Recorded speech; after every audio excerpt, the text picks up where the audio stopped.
Alton Sterling was shot and killed last week, one day before Philando Castile. Congressman, thanks very much for joining us. Thank you for having me, Wolf. You're introducing a bill, legislation to address these shootings. I want to talk to you about that. I also want to get your reaction to the fact that Philando Castile did have a concealed carry permit, according to this document, which we have obtained. I know you've been critical of the National Rifle Association's silence on this case. What's your reaction to these developments? Well, I would say the same thing I've said before, which is the NRA is silent on this, although they advocate for concealed weapon permits and that everyone should carry a gun. But they are silent on the fact that police overreact and police officers are scared when a young African-American male says that I have a concealed weapon permit, which is lawful, I have a weapon. And then to overreact and shoot him as he reaches for his wallet, I think is very problematic. And for the NRA to be quiet, I think that it speaks volumes about the lives that they value and about their priorities. And I've not been silent on it, and I've been on the opposite side of the NRA before on policy issues. But this is a statement of values, and to me it shows that the NRA absolutely just does not care about all of law-abiding citizens that will avail themselves of concealed weapon permits. The bill you're introducing in Congress would help police get access to what's described as more lethal weapon options and help officers get training on de-escalation techniques. What else do you hope to achieve, and is there any prospect that's going to pass?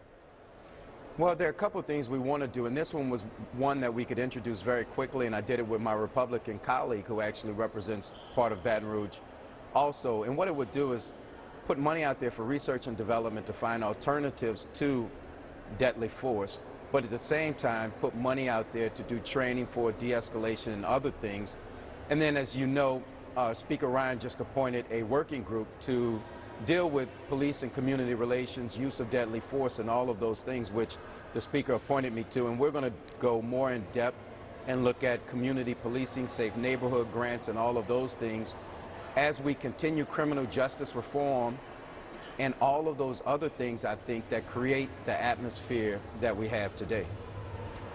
And you're working with this Republican. You think there can be this bipartisan support on these sensitive issues in the House of Representatives? On community policing, I think that we can get there.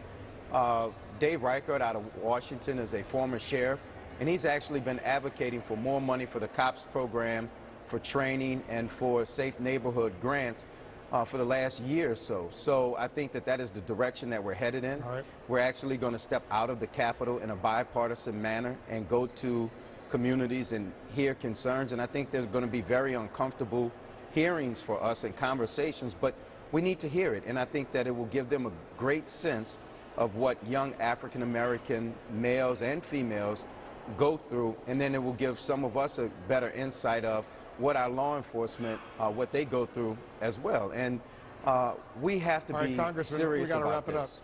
We're out of time, unfortunately, but we'll continue these conversations. Congressman Cedric Richmond of Louisiana.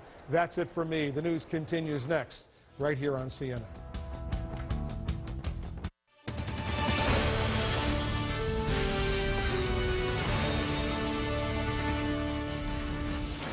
Hello, everyone. I'm John Berman in for Brooke Baldwin. If you are going to Indiana